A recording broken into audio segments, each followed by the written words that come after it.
कलयुग में अपने पाप कर्मों की मिलती सजा से दुखी जीवों की पुकार पर प्रभु पिता परमेश्वर जिस नर रूप में अभी इस धरती पर आए हुए हैं, जीव कल्याण के लिए सब तरह के जतन कर रहे हैं ताकि जीव सुखी जीवन जिए और मरने के बाद आत्मा का भी कल्याण हो जाए। ऐसे समय के पूरे समर्थ संत सदगुरु दुखहर्ता उज्जैन के बाबा उमाकांत जी महाराज ने दैजर स्थित बाबा उमाकांत जी महाराज आश्रम जोधपुर में दिए सत्संग में कहा कि संस्कार भाग्य जागने पर ये मनुष्य शरीर मिलता है जिसके लिए देवता भी तरसते हैं। ये केवल मौज मस्ती करने के लिए नहीं मिला है बल्कि जीते जी प्रभु प्राप्ति के लिए मिला है। इसका मार्ग वक्त के समर्थ संत सदगुरु बताते हैं।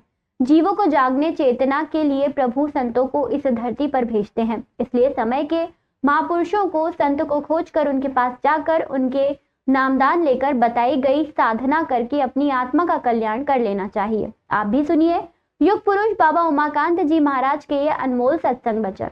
सैकड़ों साल खड़े रहे, एक जगह दूसरी जगह आ जा नहीं सके, पक्षी बना करके छोड़ दिए गए। आसमान में ही उड़ते रहो, चक्कर लगाते रहो, जान बचाते फिरो, कीड़ा मकोड़ा सांग हो जाए। इसलिए 84 लाख योनियां इनमें भटकने के बाद तभी मिला है। अब आपको मौका मिल गया और चूक जाओगे तो फिर उसी में जाना पड़ेगा, इन्हीं योनियों में बंद होना पड़ेगा। तो बहुत तकलीफ उसमें होगी।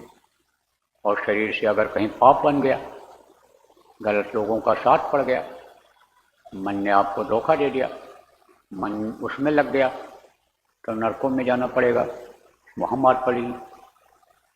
कहा ना, 184 भटक कर और पग में अटक्यो आए, अब की पासा ना पड़ा तो फिर 84 जाए,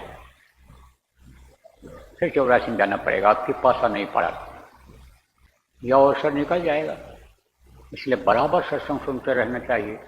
इसीलिए वो प्रभु किसी न किसी को इस धरती पर भेजा करता है कि जाओ इनको जगाओ, इनको समझाओ, इनको बताओ, इनको धार्मिक बनाओ, इनके अंदर धार्मिक भावना लाओ, इनको हर चीज़ के बारे में जानकारी कराओ कि देवी कौन है, देवता कौन है, भगवान कौन है, तुम कौन हो, परमात्मा कौन है, इसके बारे में जानकारी कराओ।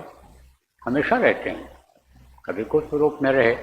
जब अत्याचार, पापाचार, दुराचार नहीं था, कम था, तब गुप्त रूप में अपना संभाल करते थे, अंदर से संभाल करते थे। और जब ये ज़्यादा बढ़ गया, चलते हिंसा बढ़ गई, लोगों का खान पान गलत हो गया, आहार विहार जिसको कहते हैं गलत हो गया, तब घूम घूम करके समझाने लगे, बताने लगे। उनको लोगों ने ज़्यादा पहचाना जाना।